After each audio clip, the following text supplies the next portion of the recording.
इयत्ता 10वी, विषय मराठी, पाठ 8वा.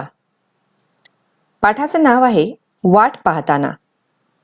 लेखिका आहेत अरुणा ढेरे. 8वा पाठ पाहताना. लेखिका अरुणा ढेरे. जन्म 1957. प्रसिद्ध कवयित्री, कथालेखिका, संशोधक, समीक्षक. कथा, कादंबरी, ललितलेख, आस्वादक समीक्षा, संशोधनपर लेखन असे त्यांनी विविधांगी लेखन केलेलं आहे. काव्यात्मकता आणि मानवी नात्यांचा शोध ही त्यांच्या ललित साहित्याची वैशिष्ट्ये आहेत. त्यांचे प्रारंभ, यक्षरात्र, मंत्राक्षर, निरंजन, जावे जन्माकडे हे कविता संग्रह, कृष्ण किनारा, अज्ञात झऱ्यावर हे कथासंग्रह, रूपोत्सव हा स्फुट लेखसंग्रह, मैत्रेयी ही कादंबरी, नागमंडल, लोकसंस्कृतीची रंग रूप विस्मृतीचित्र हे संशोधनात्मक समीक्षात्मक लेखन प्रसिद्ध आहे. प्रत्येक व्यक्तीच्या आयुष्यात कशाची न कशाची तरी वाट पाहणं ही गोष्ट अटळ असते.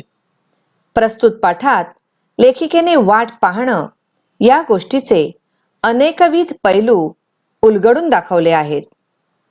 वाट पाहणं हा अनुभव कधी सुखद तर कधी दुःखद असू शकतो. त्यात कधी उत्कंठा हुरहुर असते तर कधी दडपण असते, हे या पाठातून लक्षात येते.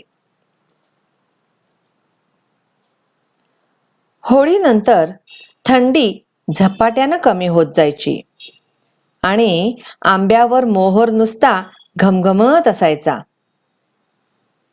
परीक्षा तोंडावर आलेली असायची. मोकळ्या अंगणात अंथरुणं पडायची ती सुट्टीवर. पण मार्च एप्रिलमध्ये आम्हाला मात्र गॅलरीत झोपायला मिळायचं.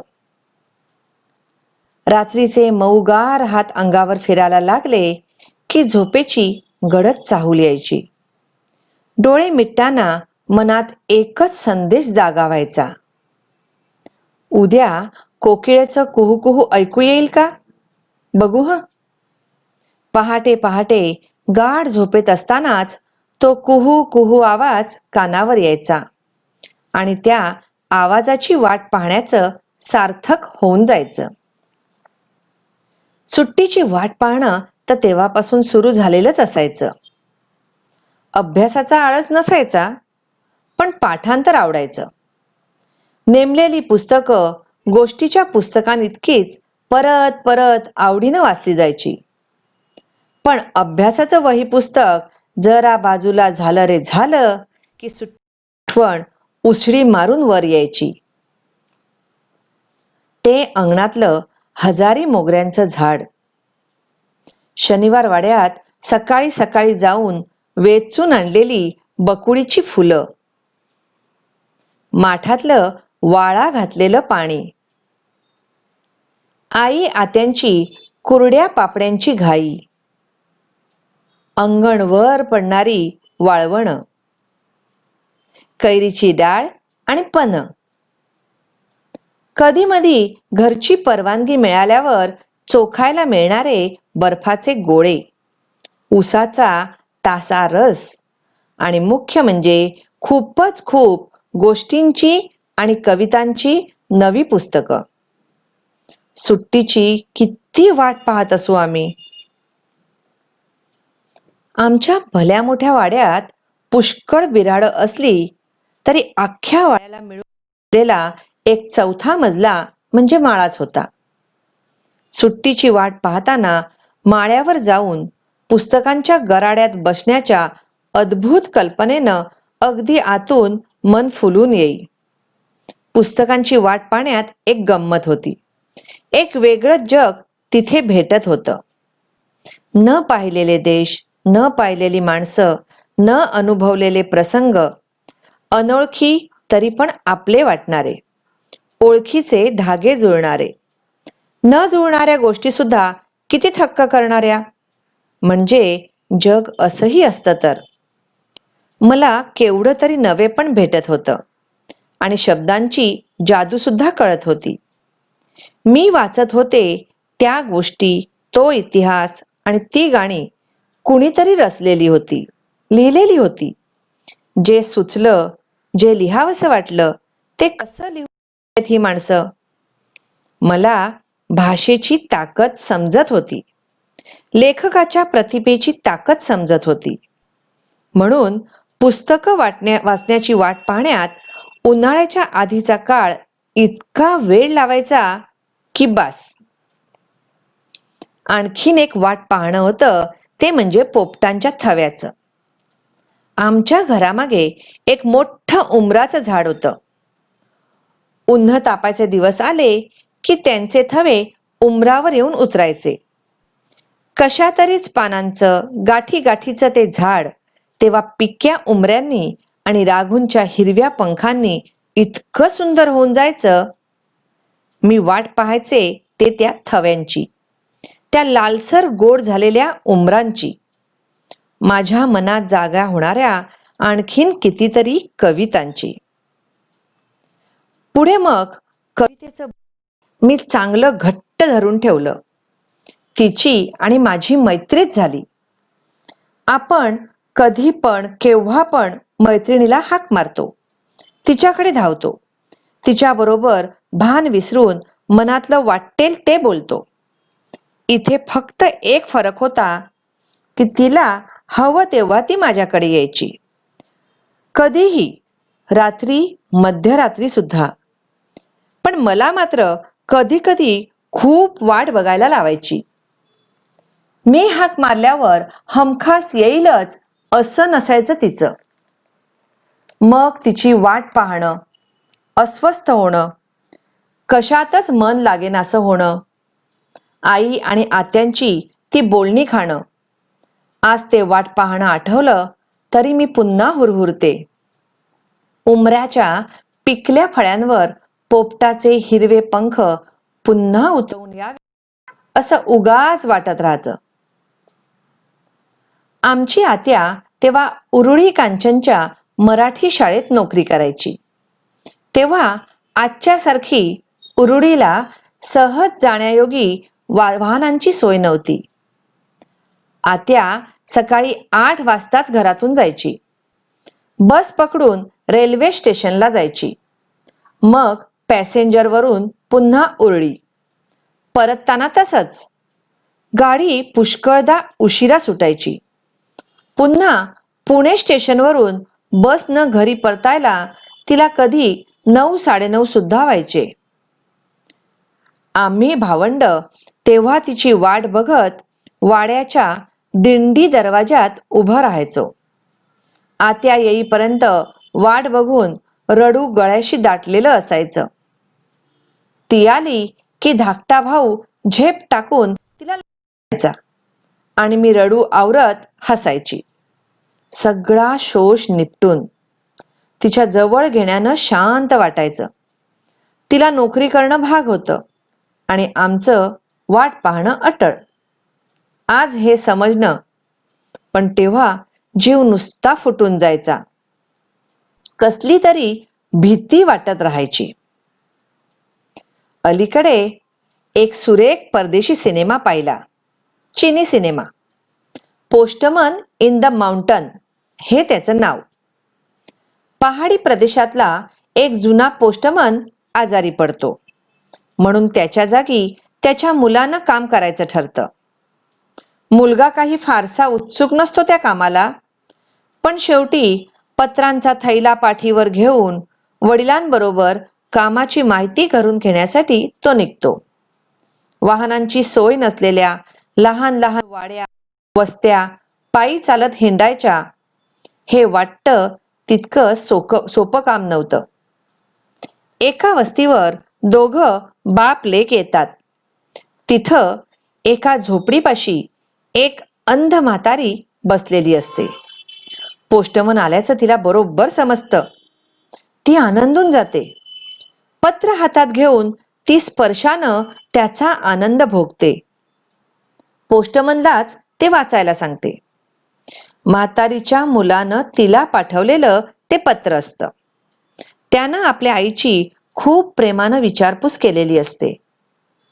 तिला घेऊन जायला तो लवकरच येणार असल्याचं त्याने त्या पत्रात लिहिलेलं असतं.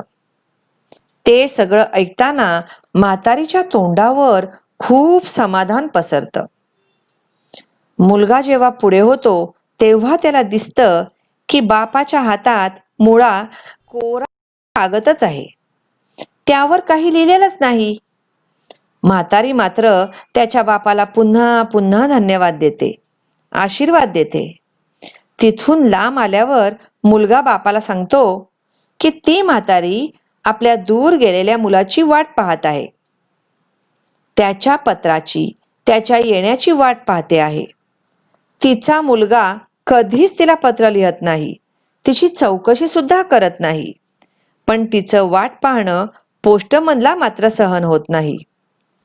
त्या म्हातारीला आनंद वाटावा म्हणून दरवेळी पोस्टमन मनानच कोरं पत्र वाचत आलेला असतो आणि म्हातारीचे शेवटचे दिवस त्यामुळे समाधानात चाललेले असतात. आता आपल्या तरुण मुलानं त्याची जागा घेताना हेच नाटक पुढे चालवायचं आहे. शहरगावी राहणाऱ्या मुलाची हाच म्हातारीच्या जगण्याचा एकमेव आधार आहे, हे ओळखलं आहे त्या प्रौढ समंजस पोस्टमननं. तो नुसता पत्र पोचवणारा सरकारी नोकर नाही, तो माणूस आहे, भला माणूस. आपल्या तरुण मुलाला तो केवळ पहाडातल्या वाटा आणि खेडी दाखवत नाही, तर तो त्याला माणसं दाखवतो आहे, माणसांपर्यंत पोचवण्याचे पूल दाखवतो आहे. म्हातारीचं वाट पाहणं सुखाचं करण्याची रीत त्यानं मुलाला समजवलेली आहे. वाट पाहणं ही गोष्ट एरवी सुखाची थोडीच असते. दुःख, काळजी, भीती, अस्वस्थता, तडफड कितीतरी गोष्टी असतात त्यात भरलेल्या. पावसाची वाट पाहणाऱ्या शेतकऱ्याचे डोळे आठवा जरा, किंवा विठूच्या दर्शनाची वाट पाहणाऱ्या संतांचे अभंग आठवा. त्या करुणेचा स्पर्श झाला की लक्षात येतं, एखाद्या गोष्टीची वाट पाहायला लागते तेव्हाच तिची किंमत कळत जाते. कित्येक मोलाच्या गोष्टी अगदी सहज मिळाल्या तर त्याचं मोलच आपल्याला लक्षात येत नाही. वाट पाहताना आपण संयम शिकतो, धीर धरायला शिकतो, एखाद्या गोष्टीवरचा विश्वास घट्ट करायला शिकतो.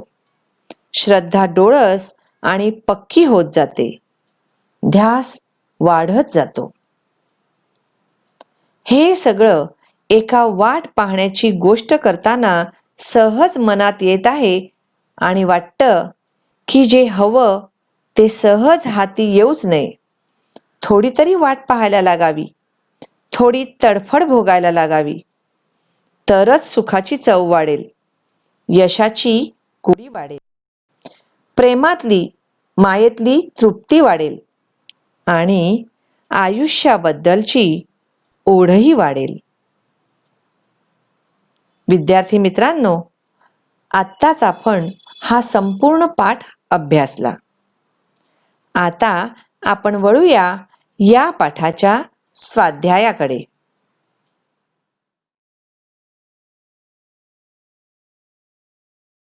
प्रश्न पहिला, आकृत्या पूर्ण करा. अ. लेखिकेने बालवयात उन्हाळ्याच्या सुट्टीत अनुभवलेल्या गोष्टी. अंगणातले हजारी मोगऱ्याचे झाड.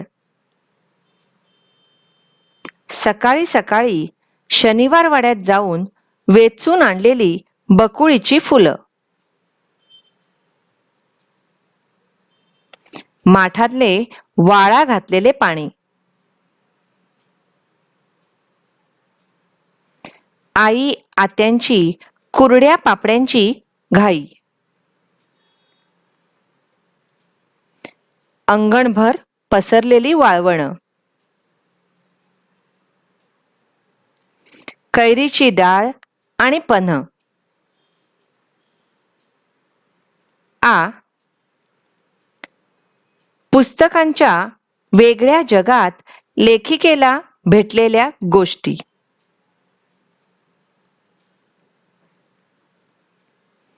न पाहिलेले देश, न पाहिलेली माणसं, न अनुभवलेले प्रयोग, न जुळणाऱ्या थक्क करणाऱ्या अनेक गोष्टी. प्रश्न ई. पोस्टमनची गुणवैशिष्ट्ये.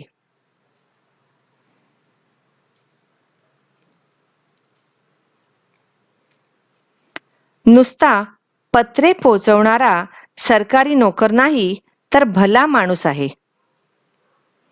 माणसांमध्ये भावनेची नाती निर्माण करणारे पूल आपल्या मुलाला दाखवतो. म्हातारीचे वाट पाहणे सुखाचे करणारी रीत तो जाणतो. प्रश्न ई. लेखिकेला वाट पाहायला लावणाऱ्या गोष्टी.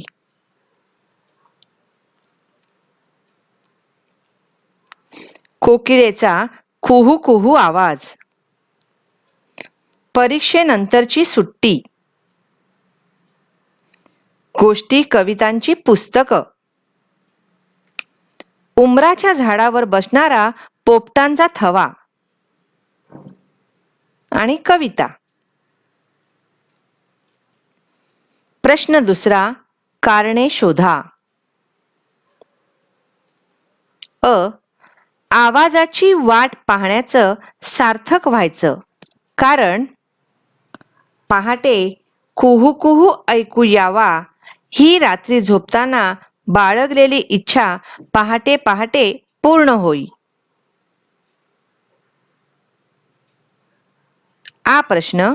म्हातारीच्या तोंडावर समाधान पसरायचं, कारण दूर परगावी राहणारा आपला मुलगा आपली आठवण काढतो, आपल्याला तो त्याच्याकडे नेणार आहे, या कल्पनेनं तिचं मन सुखायचं.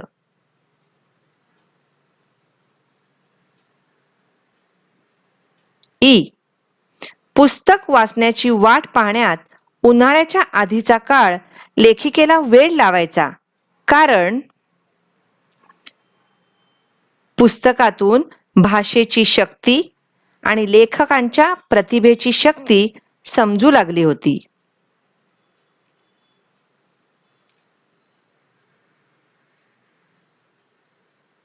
ई. पोस्टमन मनानच कोरं पत्र वाचतो, कारण त्या म्हातारीला पुत्रभेटीचा आनंद मिळावा आणि तिचे शेवटचे दिवस समाधानात जावेत अशी पोस्टमनची इच्छा होती. प्रश्न तिसरा. तुलना करा. या प्रश्नामध्ये 2 संच आहेत. पहिल्या गटात व्यक्तीशी मैत्री आणि दुसऱ्या गटात कवितेशी मैत्री. आपल्याला 4 मुद्दे लिहायचे आहेत. आपण त्या व्यक्तीला हाक मारतो, तिच्याकडे धावतो, मनसोक्त गप्पा मारतो, ती व्यक्ती प्रतिसादही देते, व्यक्ती हवी तेव्हा भेटू शकते. आणि कविता तिच्याकडे धाव घेऊनही भेटत नसे, मात्र ती प्रसन्न झाली तर कधीही धावत येऊन भेटे. कविता मात्र खूप वाट पाहायला लावते. प्रश्न चौथा. वाट पाहणे या प्रक्रियेबाबत पुढील मुद्द्यांना अनुसरून लेखिकेचे मत लिहून तक्ता पूर्ण करा.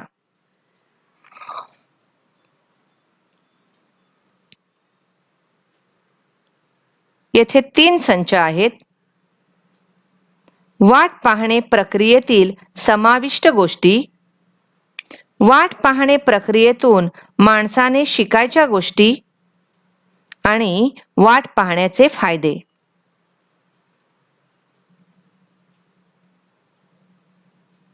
पहिल्या संचात दुःख, काळजी, अस्वस्थता, तडफड इत्यादी. दुसऱ्या संचामध्ये धीर धरणे, संयम बाळगणे, एखाद्या गोष्टीवरचा विश्वास घट्ट करणे इत्यादी. आणि तिसऱ्या संचामध्ये आहेत सुखाची चव वाढते, यशाची गोडी वाढते, प्रेमातली मायेतली तृप्ती वाढते आणि आयुष्याबद्दलची ओढ सुद्धा वाढते. प्रश्न 5वा, स्वमत. पाठाच्या शीर्षकाची समर्पकता तुमच्या शब्दात सांगा.